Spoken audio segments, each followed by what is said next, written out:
কোরবানির দিন জেলের ভেতরে কোরবানির নামাজ পড়াচ্ছি।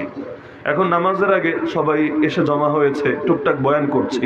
ওই জেলের মধ্যে ওই আলাদা করে মাঠ তো আর নাই, বারান্দার মধ্যে বিশাল লম্বা, মানে যতদূর পর্যন্ত বারান্দা আছে জমে জমে জমে জমে একসাথে সব আলেমরা তালেমরা বসেছে।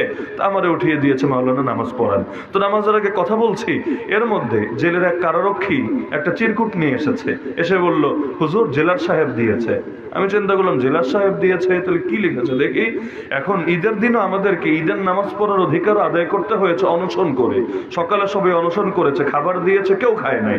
যে আমরা আর খাবো না, যদি না আমাদেরকে নামাজ পড়তে দাও, আমরা না খায় মইরা যাবো। ঈদের দিনও বেটা আটকায় রাখবে, সারাদিন তালা মাইরা রাখবে, তাহলে ঈদ আর থাকলো কোথায়? অন্তত আজকের দিনের জন্য আমাদেরকে ছাড়ো, আমরা নামাজ পড়ি, সবার সাথে দেখা সাক্ষাৎ করি।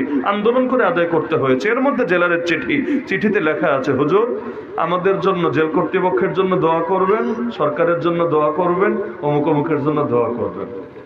যারা আটকে রাখলো, যারা মিথ্যা মামলায় জেলে ভরলো, এমনকি যারা ঈদের দিন ঈদের নামাজ পড়তে দিতে চাচ্ছিল না, জোর করে অনশন করে অধিকার আদায় করতে হলো, তারাই এখন দোয়া চাচ্ছে। তো যে নিয়ে এসেছে এর সামনেই আমি চিঠিটা ছিঁড়লাম, ছিঁড়ে টুকরা টুকরা করে একপাশে ফেলে বললাম, জেলার সাহেবরে বইলেন, হুজুর একদম নগদে দোয়া করে দিয়েছে। জেলার সাহেবরে বইলেন, কারণ কি করবে, জেলের মধ্যেই তো আছি।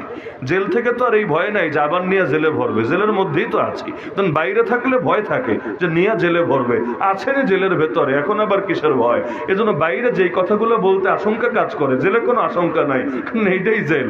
আপনারা আর নিবে কোথায়? এখান থেকে নেওয়ার অন্য কোনো জায়গা তো নাই। আর জেলের খবর বাইরে জানায় না, কারণ জেলের খবর যদি বাইরে জানে তাহলে এতে জেল প্রশাসনের বদনাম হয়, ওদের অপমান হয়। তো আমি বললাম, বইলেন যে একদম নগদ দোয়া করে দিয়েছে।